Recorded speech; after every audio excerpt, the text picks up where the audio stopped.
Jude Bellingham, if you're not aware, Jude Bellingham, midfielder of Real Madrid, got a red card because he said something to the referee. Because his Britishisms, bro. We talk about these Britishisms.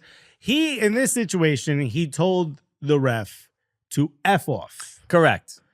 The ref. Who among us? Right? We've all been there. Right? Has not told a person of authority to F off. And also said, before that, I'm talking to you with respect. No, that was after. That was after. Yeah. He tried to explain it. He's like, no, what are you talking about? Where I come from, this is the highest level of respect when someone disagrees with you. I said this to the queen before she passed. She high-fived me, dude. She's never done that before.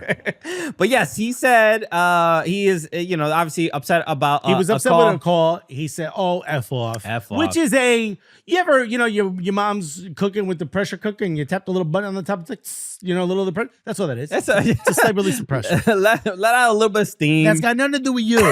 When a British person says F off, they're not even talking to anyone specifically. They're just talking about the situation, which is what he did, which I actually have a little bit of respect for. That's your culture, right? Correct.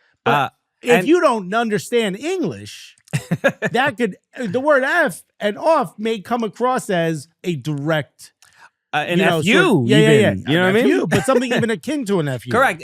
At the very least, it's not respect, and it is 100% disrespect. If you are not aware of, like you said, those Britishisms, right? Which is nuance, and you're going to lose that when there's a difference in language. And I think there's a little bit of a there should be some responsibility with that, because I don't. This happens in a lot of, like, in Spanish-speaking countries where one word can mean one thing in one country and the same exact word can mean a completely different thing. In Latin America, the word for homie is the word black. Right. That could be. And you post that, and British people are like, whoa, you racist POS. Right. And then you're like, okay, I'm not, but I got to respect your culture. And it's not to say, hey, you can't be yourself. No.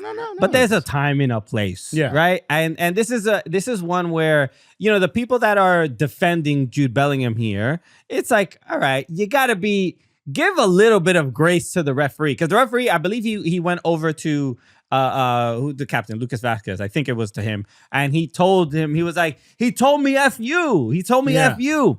And it's like, all right. That's a place where Bellingham should understand. Like, yes, of course, you are a footballer. It's a lot. It's an intense situation. Every game, every moment is completely, like, massive. But relax, bro. Like, you can't always just be yourself. Yeah. When keeping it real goes wrong, we all remember this. You're in another country, bro. You're in another country. It's a different culture. You're dealing with referees that have that have different cultures, traditions, and everything, and you can't.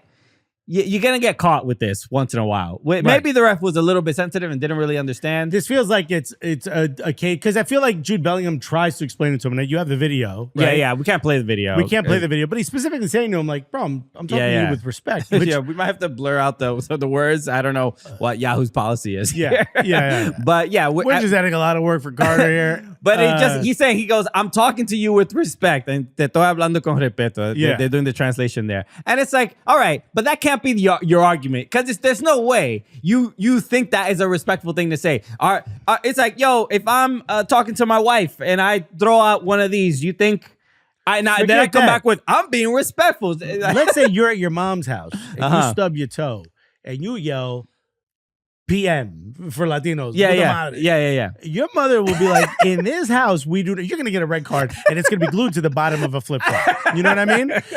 You're gonna get that red card a lot. Your mom's gonna be like, I don't care if you meant it to me or not. You are disrespecting the house. And I think this is one of those situations where it's like, yes, maybe that's okay. And I think in England, you could say this all day, and the ref's like, I know, right? The ref's like, bro, for real. And that's the best way to put it. The ref is, you're disrespecting his house. Yeah. This is his house. Right. I don't think this makes Jude Bellingham a bad person. Not at all. Not at all. I don't think, he's disrespectful to the ref. I just think you don't understand the decorum that is being asked of you at the game. Now, one thing I do want to say, and that I know this has been said on the internet before, apparently the fans don't have to do this. It's just the players. The fans are in the stands doing monkey chants and all types of wild disrespect. They don't ever get a red card. But the players, if you understand that, and it's going to affect you on the pitch, it's going to affect your team in a way, listen lesson needs to be learned from here on in. 100%. Yeah, this is a that's a good example. I mean, the players are held to a much higher standard. And this is something to me that this should be a lesson to Jude of like, yeah, you can't.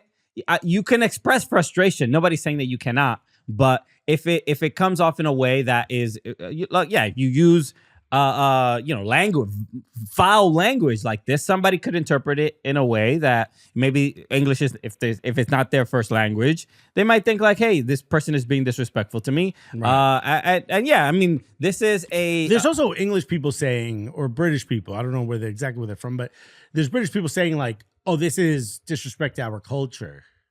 But really, you also do that to everybody else. You know what I mean? So maybe now is the time for taste your own medicine. Is this the culture you want to export? The answer is yes, I think, for a lot of people. I think the answer is yes. Maybe, I mean, it could be a little bit of the right wing. The Brexit voters are mad. You know what I mean? Because it's like, what is radicalizing right wing people nowadays is not like anything thoughtful. It's like, I want to be able to, call disabled people whatever I want, whatever. And it's just like, bro, nobody else wants this. Nobody wants you just want to use these slurs and all this other stuff and not get punished for it. Right. You want no consequences. It's the anger Olympics. Yeah. How can I be angrier than anyone else on the internet? This is my hope is that this got to be frustrating if you're Jude Bellingham, because you're like, bro, this isn't a bad word, and then now you have to learn. Here's my suggestion. Let me know what you think of this. What he needs to learn this is a great learning opportunity. He needs to learn the terms that correlate in Spanish. Okay. You know? What are some of the things you could get away with in Spanish saying in this moment? So you can get F off out of your language, and now you could add a beautiful sounding Romance language equivalent. Okay, so this is the first one that comes to my mind, and with the heavy joder. Yeah. In Spain, they do they love that. They love a nice joder. Yeah. And this seems like the place where you get that out of you. Yeah. What if we take something a little Caribbean? What if we offer them some little Caribbean? And the way the Puerto Ricans love to mash 3 words. Okay. Or sometimes 4 into one. Hijo de puta. They're all one word. Oh, I mean, that is all. I think that's probably worse than what he said. No, but if you put it in one, that's okay. If you just say the last word, that's bad. You can't say that. Right. But if you put all that together, it's just the term. But this is no, it's not. I understand what you're saying. You get what I'm saying? We've given grace to that term. This feels like one where in Puerto Rico, it might be less inflammatory than in Spain. Yeah. But I would also not recommend you say that. Okay, all right. Just a suggestion. On a pitch. I think joder is a fair compromise. Joder is fine. I mean, it's not a bad one, though. I feel like it doesn't have the weight of an F off. It does not, but also, he's at work. In Cuba, they say, me cago en Havana. Yes, that's a classic. Which is a beautiful. Imagine Jude Bellingham The embarrassment of pooping yourself in the most populous city. That is the term. So it's almost self-deprecating. Imagine if Jude Bellingham said that in the middle of a bit. The ref would be like, are you Cuban? That would make me Eres cubano. So happy.